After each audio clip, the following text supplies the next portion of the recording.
প্রায় 500 বছরের ইতিহাস আজও যেন জীবন্ত।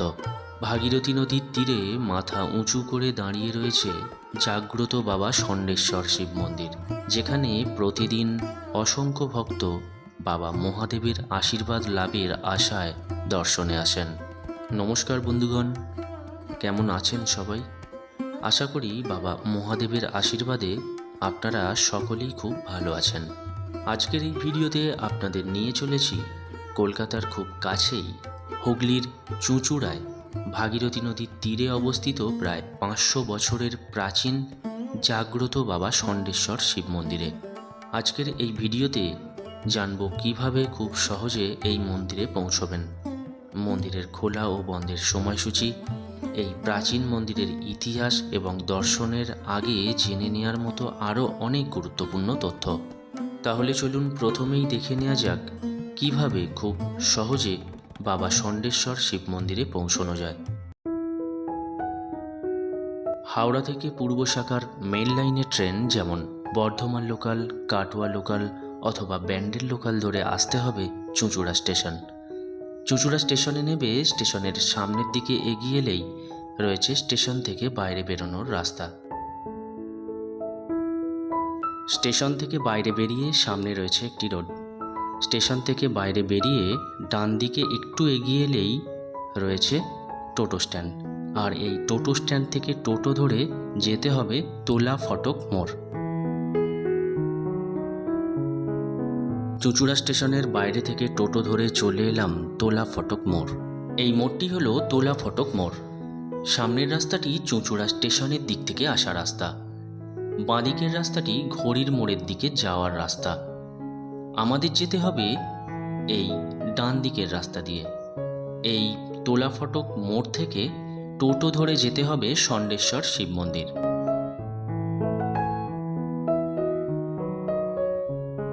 টোটো থেকে নেমে রাস্তা দিয়ে কিছুটা এগিয়ে আসতেই চোখে পড়ল মন্দিরের সুন্দর একটি প্রবেশ তোরণ।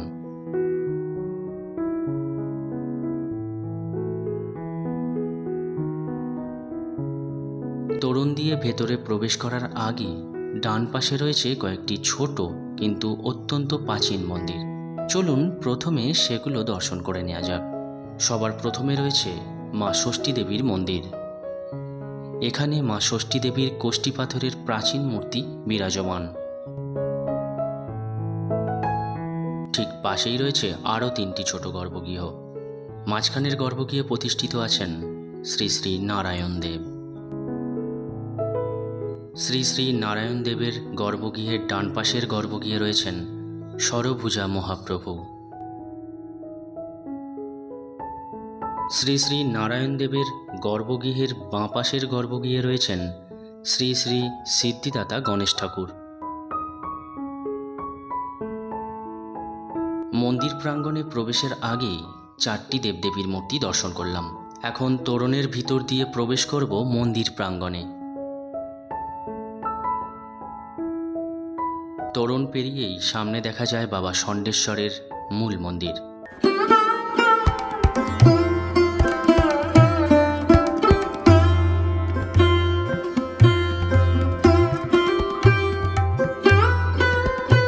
মূল মন্দিরের বাঁ পাশে রয়েছে বিশাল একটি নাট মন্দির।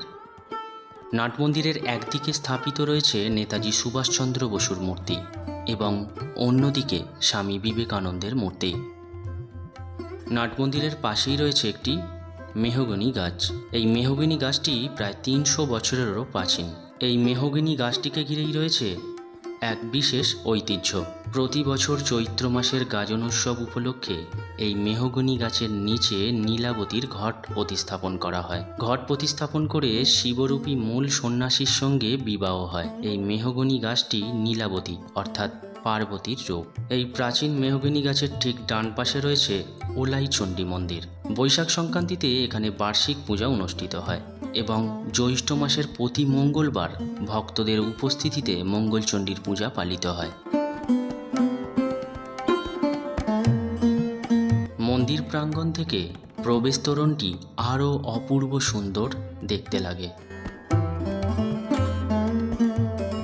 প্রবেশ তোরণ দিয়ে প্রবেশ করেই তোরণের বাঁদিকে রয়েছে কিছু মন্দির। মূল মন্দিরের ডান দিকের পাশেই রয়েছে ভৈরবনাথ মন্দির। মন্দিরের সামনেই বয়ে চলেছে পবিত্র ভাগীরথী নদী। কথিত আছে এই ভাগীরথীর বুক থেকেই উদ্ধার করা হয়েছিল প্রায় 500 বছরেরও প্রাচীন অষ্টভৈরবনাথ শিবলিঙ্গ। বাবা ভৈরবনাথ মন্দিরের পাশেই রয়েছে শ্রী শ্রী যোগদ্দা দুর্গা মাতার মন্দির। ক্ষীরগ্রামে 51 ফিট মা যোগদ্দা স্বপ্নাদেশে এখানে প্রতিষ্ঠিত হয়েছে যোগদ্দা মন্দির। 1252 বঙ্গাব্দে নির্মিত এই মন্দিরের গর্ভগৃহে শ্বেতপাথরের বেদির ওপর বিরাজ করছেন শ্রী শ্রী যোগদ্দা দুর্গা মাতা।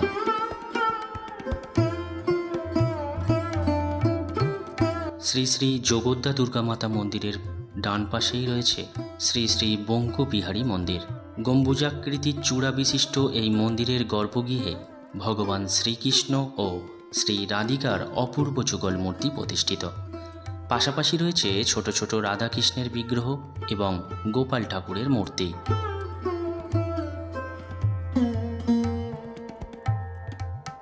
শ্রী শ্রী বঙ্কুবিহারী মন্দিরের সামনে এবং প্রবেশ তোরণের ঠিক বাঁদিকেই রয়েছে মা সিদ্ধেশ্বরী দেবীর মন্দির। মন্দিরের প্রবেশের মুখে দুটি স্তম্ভে ঝুলছে দুটি ঘণ্টা। মন্দিরের গর্ভগৃহের ভিতর বিরাজ করছেন সিদ্ধেশ্বরী কালীমা।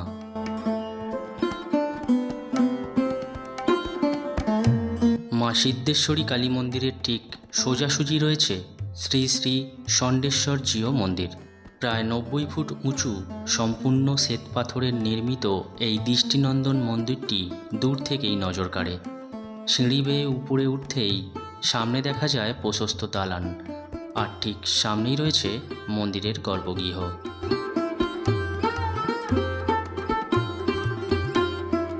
গর্ভগৃহে প্রবেশ করার আগে গর্ভগৃহের বাইরের বাঁদিকের দেয়ালে মন্দিরের কিছু নিয়মাবলী লেখা রয়েছে। পাশাপাশি কেউ যদি মন্দিরের উন্নয়ন প্রকল্পে আর্থিক অনুদান দিতে চান, কিভাবে সেই অনুদান প্রদান করবেন তার বিস্তারিত নির্দেশিকাও এখানে দেয়া আছে। এর ঠিক পাশেই রয়েছে নবনির্মিত শ্রী শ্রী ষণ্ডেশ্বরজীও মন্দিরের উদ্বোধন স্মারক ফলক, আর সেই ফলকের পাশেই বিভিন্ন পূজা, বাৎসরিক মহোৎসব এবং মন্দির প্রাঙ্গণের অন্যান্য ছোট ছোট মন্দিরের সারা বছর যে বিশেষ পূজা উৎসব অনুষ্ঠিত হয় তার দিনক্ষণ ও সময়সূচির বিস্তারিত উল্লেখ করা রয়েছে। এবার আসি গর্ভগৃহের ডান দিকের দেওয়ালে। এখানেও মন্দিরের দর্শন ও পূজার সময়সূচি সঙ্গে কয়েকটি গুরুত্বপূর্ণ নিয়মাবলী সুন্দরভাবে লেখা রয়েছে। ডান পাশের ফলকে বর্তমান মন্দিরের ভিত্তিপ্রস্তর স্থাপনের স্মারক বিবরণ লিপিবদ্ধ করা রয়েছে, আর তার পাশেই রয়েছে ষণ্ডেশ্বরতলা দেবদেবী মন্দির পরিচালন সমিতির সভাপতি ও অন্যান্য সদস্যদের নাম এবং প্রয়োজনীয় যোগাযোগের ফোন নম্বর দেওয়া রয়েছে। এখন প্রবেশ করব গর্ভগৃহে। গর্ভগৃহের মধ্যস্থলে বিরাজ করছেন জাগ্রত বাবা ষণ্ডেশ্বর। বাবা দর্শন করতে করতেই জেনে নেওয়া যাক এই প্রাচীন মন্দিরের ইতিহাস। আজ থেকে প্রায় 500 বছর আগেকার কথা। তখন হুগলি ওলন্দাজ নগরী হিসেবে বিখ্যাত হয়ে ওঠেনি। চুঁচুড়ার এই অঞ্চল ছিল ঘন জঙ্গলে ঘেরা। ভাগীরথী নদীর দক্ষিণ পূর্ব তীরে ছিল এক মহাশ্মশান। সেই শ্মশান সংলগ্ন এলাকাতেই বাস করতেন এক পরম শিবভক্ত ব্রাহ্মণ দিগম্বর হালদার। লোকমুখে প্রচলিত আছে একসময় পরপর 3 রাত দিগম্বর হালদার মহাশয় স্বপ্নে বাবা মহাদেবের দর্শন পান। স্বপ্নে বাবা তাকে আদেশ দেন যে তিনি এই শ্মশান সংলগ্ন ভাগীরথী নদীর জলে নিমজ্জিত অবস্থায় রয়েছেন, তাকে উদ্ধার করে প্রতিষ্ঠা করার নির্দেশ দেন। পরদিন অর্থাৎ আষাঢ় মাসের শুক্লা তিথিতে রথযাত্রার পরের দিন প্রবল ঝড় বৃষ্টিকেও উপেক্ষা করে দিগম্বর হালদার তার 2 পুত্র, 2 ভাই এবং নীলমণি তেওর মোট 6 জনকে নিয়ে নৌকায় ভাগীরথী নদীতে নামেন। দিগম্বর হালদার মহাশয়ের নির্দেশে নীলমণি তেওর নদীতে জাল ফেলতেই একে একে উদ্ধার হয় বাবা ষণ্ডেশ্বরজীও, 7টি ভৈরব, 2টি ত্রিশূল, 1টি বান এবং 1টি তাম্রফলক। প্রচলিত বিশ্বাস অনুযায়ী সেই তাম্রফলকে বাবা ষণ্ডেশ্বরের গাজন ও শিবরাত্রি পূজার সম্পূর্ণ বিধিবিধান লিপিবদ্ধ ছিল। আরও বলা হয় সেখানে শিবলিঙ্গের পরিচয় এবং পূজার সমস্ত নিয়মও উল্লেখ ছিল। জনশ্রুতি অনুযায়ী সেই তাম্রফলক বর্তমানে কাশীর হিন্দু বিশ্ববিদ্যালয়ে সংরক্ষিত রয়েছে। দিগম্বর হালদার মহাশয়ের ইচ্ছা ছিল উদ্ধার হওয়া শিবলিঙ্গটি তিনি নিজের গৃহে প্রতিষ্ঠা করবেন, কিন্তু দীর্ঘ সময়ের পরিশ্রমে সবাই ক্লান্ত হয়ে পড়ায় সাময়িকভাবে শিবলিঙ্গটি ওই স্থানেই রেখে দেওয়া হয়। এরপর যখন শিবলিঙ্গটি অন্যত্র নিয়ে যাওয়ার চেষ্টা করা হয়, তখন বহু চেষ্টা করেও সেটিকে আর সরানো সম্ভব হয়নি। সেই রাতেই আবারও দিগম্বর মহাশয় স্বপ্নাদেশ পান। বাবা মহাদেব জানান তিনি এই পবিত্র শ্মশানভূমিতেই প্রতিষ্ঠিত হতে চান। পরদিন সকালেই দিগম্বর হালদার জঙ্গল পরিষ্কার করার কাজ শুরু করেন।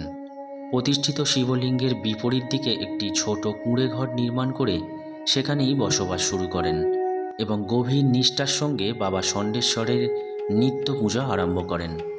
সেই থেকেই হালদার পরিবারের সদস্যরাই বাবা ষণ্ডেশ্বরের সেবা পূজা করে আসছেন। গর্ভগৃহকে ভক্তরা যাতে প্রদক্ষিণ করতে পারে তার জন্য গর্ভগৃহের বাইরে একটি প্যাসেজ করা রয়েছে। এখন জেনে নেব এই মন্দিরের খোলা ও বন্ধের সময়সূচি। প্রতিদিন ভোর 5:30 থেকে দুপুর 1:30 পর্যন্ত মন্দির খোলা থাকে।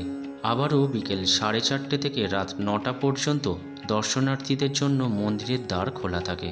আর আপনারা যদি বাবার মাথায় জল নিবেদন করতে চান তাহলে অবশ্যই সকাল 6টা থেকে দুপুর 12টার মধ্যে এসে বাবার মাথায় জল নিবেদন করতে পারেন। উদ্ধার হওয়া তাম্রফলক থেকে জানা যায় বাবা ষণ্ডেশ্বর উড়িষ্যার মগধের পিপলিনগরের এক রাজবংশের গৃহদেবতা ছিলেন। সেই রাজবংশের রাজা মুলি, হনুমন্ত, নীলপত্র, ভাণ্ডারী, মদন, ভগবত এবং দ্বারপাল সকলেই ছিলেন বাবা মহাদেবের পরম ভক্ত। ঐতিহ্যের ধারাবাহিকতায় আজও চৈত্র সংক্রান্তির গাজন উৎসবে 7 জন শিব সন্ন্যাসী সমস্ত আচার অনুষ্ঠান সম্পন্ন করেন। আর এখানকার বিশেষ বৈশিষ্ট্য হল এখানে বাবা ষণ্ডেশ্বরের পূজা তান্ত্রিক বা বৈদিক মন্ত্রে নয়, বরং নিজস্ব সিদ্ধ মন্ত্রে সম্পন্ন হয়ে থাকে। প্রথম দিকে বাবা ষণ্ডেশ্বর মন্দিরটি ছিল খুব সাধারণ, মাটির দেয়াল আর খড়ের ছাউনি দিয়ে তৈরি একটি ছোট কুঁড়ে ঘর। কিন্তু সময়ের সঙ্গে সঙ্গে ভক্তদের সংখ্যা বাড়তে থাকে। পরে চুঁচুড়ার জমিদার সাবন্য রায়চৌধুরীর বংশধর সিদ্ধেশ্বর রায়চৌধুরী একটি পাকা মন্দির নির্মাণ করেন। সেই মন্দিরটি ছিল সমতল ছাদ বিশিষ্ট একটি সাধারণ দালান ঘর। কালের প্রবাহে সেই মন্দিরটি জীর্ণ হয়ে পড়ে। তখন স্থানীয় ভক্ত ও সাধারণ মানুষ একসঙ্গে এগিয়ে আসেন মন্দির সংস্কারের উদ্যোগ নিয়ে। গঠিত হয় শ্রী শ্রী ষণ্ডেশ্বর জিও মন্দির সংস্কার সমিতি। সেই সময় চুঁচুড়ার বিশিষ্ট চিকিৎসক ডাক্তার মুরারি মোহন মুখোপাধ্যায় এই সমিতির সভাপতির দায়িত্ব গ্রহণ করেন।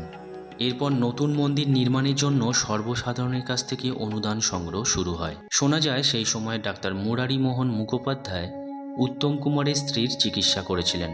স্ত্রীকে সুস্থ করে তোলার সুবাদে উত্তম কুমার ফিস দিতে চাইলে ডাক্তারবাবু মন্দির প্রকল্পে দান করতে বলেন। মহানায়ক উত্তম কুমার প্রচুর অর্থ দান করেছিলেন সেই সময়। 1381 বঙ্গাব্দের 20 বৈশাখ মন্দিরের ভিত্তিপ্রস্তর স্থাপন করা হয়। সেই শুভ অনুষ্ঠানের উদ্বোধন করেন তারকেশ্বর মঠের মহন্ত মহারাজ অনন্ত শ্রী শ্রীমৎ দণ্ডীস্বামী ঋষিকেশ আশ্রম এবং অনুষ্ঠানের সভাপতিত্ব করেন তৎকালীন প্রধান বিচারপতি শ্রী শঙ্কর প্রসাদ মিত্র। 1386 বঙ্গাব্দের 1 বৈশাখ নবনির্মিত এই মন্দিরের শুভ উদ্বোধন করেন পরম পূজ্য শ্রী শ্রী সীতারাম দাস অঙ্কারনাথ মহারাজ।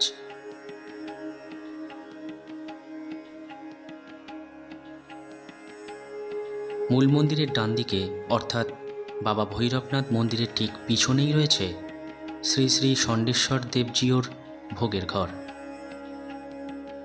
লোকমুখে একটি চমকপ্রদ ঘটনার কথা আজও শোনা যায়। 1803 খ্রিস্টাব্দে ডাচ গভর্নর জে.এন. বার্চ গাজন উৎসবে ঢাক বাজানো নিষিদ্ধ করেন। তিনি ঘোষণা করেন যদি কোনো সন্ন্যাসী তার দেওয়া বানের ওপর ঝাঁপ দিয়ে অক্ষত থাকতে পারেন তবেই বাবা ষণ্ডেশ্বর এই স্থানে বিরাজ করবেন, অন্যথায় শিবলিঙ্গ আবার ভাগীরথীর জলে বিসর্জন দেওয়া হবে। কথিত আছে বাবা মহাদেবের কৃপায় এক শিব সন্ন্যাসী সেই বানের ওপর ঝাঁপ দিয়েও সম্পূর্ণ অক্ষত থাকেন, আর গভর্নরের দেয়া বানটি অলৌকিকভাবে 3 টুকরো হয়ে ভেঙে যায়। এই ঘটনায় গভর্নর বিস্মিত ও অভিভূত হন। এরপর তিনি বাবা ষণ্ডেশ্বরের উদ্দেশ্যে একটি বঞ্চের পঞ্চমুখ এবং 2টি পিতলের ঢাক উৎসর্গ করেন। জনশ্রুতি রয়েছে সেই ঢাক আজও গাজন উৎসবে বাজানো হয়। একই সঙ্গে তিনি নির্দেশ দেন ভবিষ্যতে যেন কেউ এই ঢাক বাজানো বন্ধ না করে।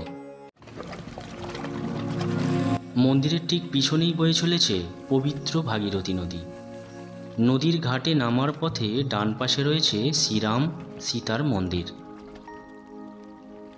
রাম সীতা মন্দিরের ঠিক সোজাসুজি অর্থাৎ সিঁড়ি দিয়ে নামার পথে বাঁদিকে রয়েছে হনুমানজির মন্দির।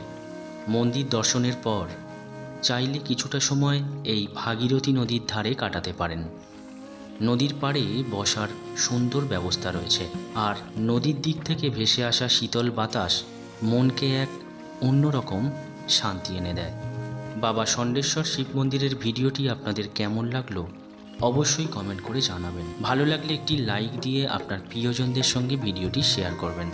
আর এমনই ঐতিহাসিক মন্দির, দর্শনীয় স্থান ও ভ্রমণের ভিডিও দেখতে চ্যানেলটিকে সাবস্ক্রাইব করে পাশে থাকবেন। আজ তাহলে এখানেই বিদায় নিচ্ছি। সবাই ভালো থাকবেন, সুস্থ থাকবেন। হর হর মহাদেব।